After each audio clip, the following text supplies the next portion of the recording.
नमस्कार मंडळी. जय शिवराय, जय महाराष्ट्र. अन्याय आहे ना स्त्रियांवर खूप होतो आणि त्या सहन करतात. का करतात? कारण त्यांना एक सामाजिक दडपण असतं आणि सगळ्यात महत्त्वाचं, त्यांना कोणाची साथ मिळत नाही. अन्यायाविरुद्ध आवाज जरी उठवायचा म्हटला ना तर त्यांना कोणी साथ देत नाही. आणि सगळ्यात अगोदर आता हे परवा प्रकरण झालं गौरीचं, त्याच्या अगोदर वैष्णवीचं पण तोच प्रकार झाला. तर ह्या मुली शिकलेल्या, सवरलेल्या, चांगल्या सुशिक्षित घरातल्या, ते आईवडील पण, पालक पण त्यांचे सुशिक्षित, आणि त्या मुलींचे लग्न कार्य करून दिले. त्यांच्या काही सासरच्यांच्या सुरुवातीच्या डिमांड होते ते पूर्ण करत गेल्या त्या.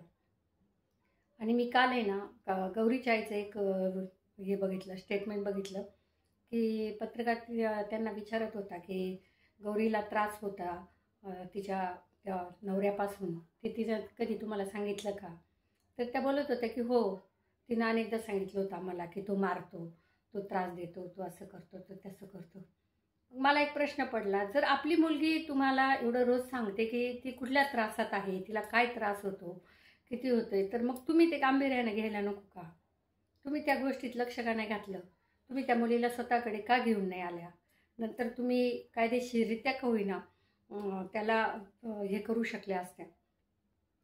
पण तुम्ही त्यावेळेस एक सामाजिक भीती होती की काय, एक समाजाचा असा पगडा आहे ना आपल्या लोकांवर की समाज काय म्हणेल, समाज काय म्हणेल.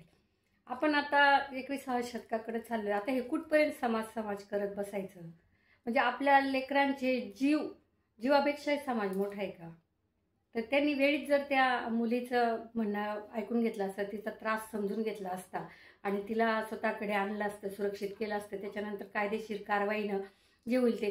म्हणजे ही पालक लोक कशाला घाबरतात नेमके? स्वतःच्या प्रतिष्ठेला, की परत ह्या मुलीचं काय होईल, की ही मुलगी आम्ही हिची जबाबदारी आयुष्यभर कशी घ्यायची? म्हणजे मुली इतक्या जड झाल्यात का? का मुलींची फक्त ते काय कन्या दिवस आणि याच्या दिवशीच गोडवे गायचे का? तुम्ही अशा वेळेस तरी मुलींना आधार व्हायला पाहिजे ना पालकांनी. आणि सगळ्यात महत्त्वाचं, समाज काय म्हणतो? समाज पहिल्यापासून हेच म्हणतोय, समाज घोड्यावर बसू देत नाही, पायी चालू देत नाही, आपल्याला माहिती. आणि समाज काय 4 दिवस नाव ठेवेल, 5व्या दिवस समाजाला विसरून पण जातो. समाजाला काही घेणं देणं नाही. पण जेव्हा जिथं कुणाच्या जीवन मरणाचा प्रश्न येतो तेव्हा आपण समाजाचा किती विचार करायचा? आणि एवढी शिकवली तुम्ही मुलगी, एवढी सुंदर मुलगी, एवढी गुणी मुलगी, आणि माणूस म्हणतं जात पाहतं पण मत पाहत नाही. ठीक आहे तसं, पण ते नंतर त्या माणसाचं स्वरूप जेव्हा त्याचं ते भयानक रूप तुमच्या समोर यायला लागलं, तिच्या समोर यायला लागलं, ती तुम्हाला सांगत होती, तर त्याला तुम्ही त्यावेळेस आपल्या लेकराला सुरक्षित करणं त्यांनी खूप गरजेचं होतं.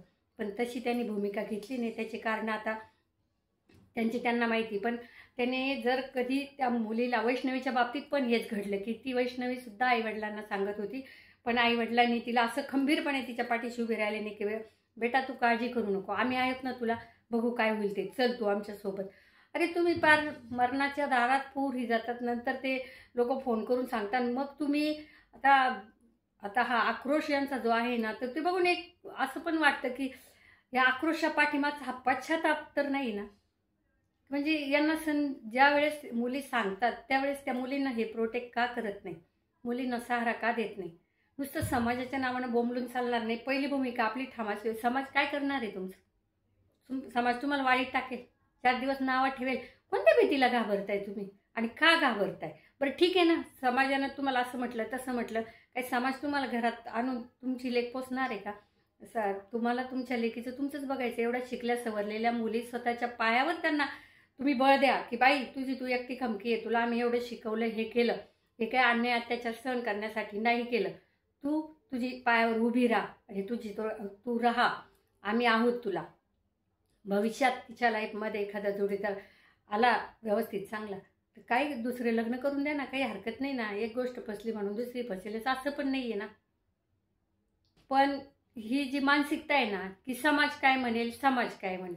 अहो समाज म्हणायचं तेव्हा म्हणेल, आत्ता पण समाज हे पण म्हणतो ना, काय वडिलांचं काम होतं की मुलगी जर एवढं सांगती तर लक्ष देण्याचं.